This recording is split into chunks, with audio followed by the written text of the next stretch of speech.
시편 119편 65절.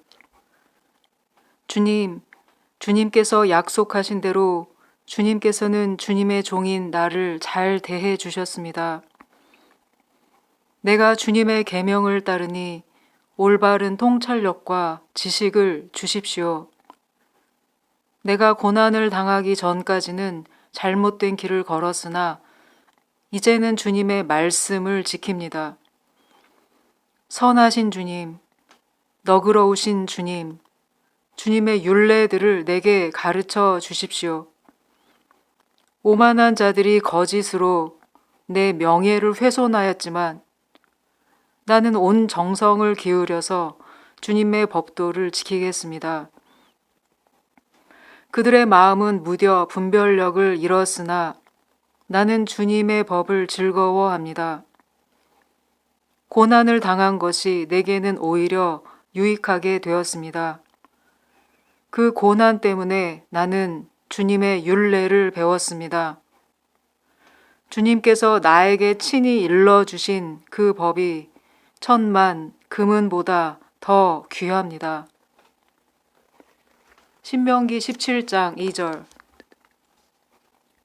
주 당신들의 하나님이 당신들에게 주시는 성읍 안에서 당신들 가운데서 남자이든 여자이든 주 당신들의 하나님의 눈에 거슬리는 악한 일을 하여 그의 언약을 깨뜨리고 다른 신들을 찾아가서 섬기며 내가 명하지 않은 해나 달이나 하늘의 모든 천체에 엎드려 절하는 사람이 생길 것입니다.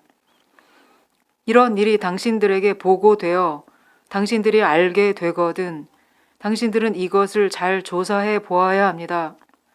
그래서 이스라엘 안에서 이런 역겨운 일을 한 것이 사실로 나면 당신들은 남자이든 여자이든 이런 악한 일을 한 사람을 당신들 성문 바깥으로 끌어내어 돌로 쳐서 죽여야 합니다.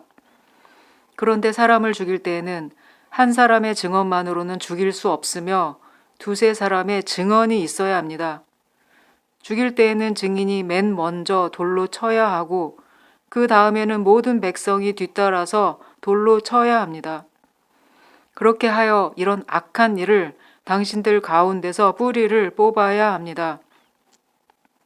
당신들이 사는 성 안에서 피 흘리는 싸움이나 서로 다투는 일이나 폭행하는 일로 당신들에게 판결하기 어려운 분쟁이 생기거든 주 당신들의 하나님이 택하신 곳에서 그 사건을 가지고 올라가서 제사장인 레위 사람과 그때의 직무를 맡고 있는 재판관에게 가서 재판을 요청하면 그들이 당신들에게 그것에 대한 판결을 내려줄 것입니다.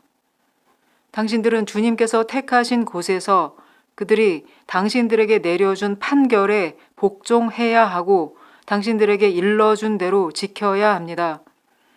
그들이 당신들에게 내리는 지시와 판결은 그대로 받아들여서 지켜야 합니다. 그들이 당신들에게 내려준 판결을 어겨서 좌로나 우로나 벗어나면 안 됩니다. 주 당신들의 하나님을 섬기는 제사장이나 재판관의 말을 듣지 않고 거역하는 사람이 있으면 죽여야 합니다. 그렇게 하여서 이스라엘에서 그런 악한 일은 뿌리를 뽑아야 합니다. 그러면 온 이스라엘 백성이 듣고 두려워하며 다시는 아무도 재판 결과를 하찮게 여기지 않을 것입니다. 로마서 13장. 사람은 누구나 위에 있는 권세에 복종해야 합니다. 모든 권세는 하나님께로부터 온 것이며 이미 있는 권세들도 하나님께서 세워주신 것입니다. 그러므로 권세를 거역하는 사람은 하나님의 명을 거역하는 것이요 거역하는 사람은 심판을 받게 될 것입니다. 치안관들은 좋은 일을 하는 사람에게는 두려울 것이 없고 나쁜 일을 하는 사람에게만 두려움이 됩니다. 권세를 행사하는 사람을 두려워하지 않으려거든 좋은 일을 하십시오. 그러면 그에게서 칭찬을 받을 것입니다. 권세를 행사하는 사람은 여러분 각 사람에게 유익을 주려고 일하는 하나님의 일꾼입니다. 그러나 그대가 나쁜 일을 저지를 때에는 두려워해야 합니다. 그는 공연히 칼을 차고 있는 것이 아닙니다. 그는 하나님의 일꾼으로서 나쁜 일을 하는 자에게 하나님의 진노를 집행하는 사람입니다. 그러므로 진노를 두려워해서만이 아니라 양심을 생각해서도 복종해야 합니다. 같은 이유로 여러분은 또한 조세를 바칩니다. 그들은 하나님의 일꾼들로서 바로 이 일을 하는데 힘쓰고 있습니다. 여러분은 모든 사람에게 의무를 다하십시오. 조세를 바쳐야 할 이에게는 조세를 바치고 관세를 바쳐야 할 이에게는 관세를 바치고 두려워해야 할 이는 두려워하고 존경해야 할 이는 존경하십시오.